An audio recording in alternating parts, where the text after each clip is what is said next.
সকালবেলা ঘুম থেকে উঠতেই কোমরে খুব ব্যথা লাগে। এর কারণ কিন্তু সবসময় ভুল ভঙ্গিতে শোয়া অথবা সবসময়ই বিছানার দোষ কিন্তু না। মাঝে মধ্যে আমরা আমাদের ওঠার সমস্যার কারণেও ব্যথা হতে পারে।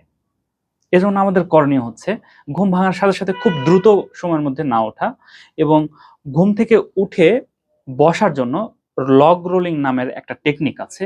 এই টেকনিকটা ইউজ করা। এই টেকনিকটা হচ্ছে এক পাশ হয়ে ফিরে যদি চিত হয়ে শুয়ে থাকি তাহলে বিছানার খুব কাছাকাছি এসে এক পাশ হয়ে শুয়ে সর্বপ্রথম আগে পা নামায় দিতে হবে এবং এক হাতের সাপোর্ট দিয়ে এক সাইড হয়ে উঠে আসতে হবে।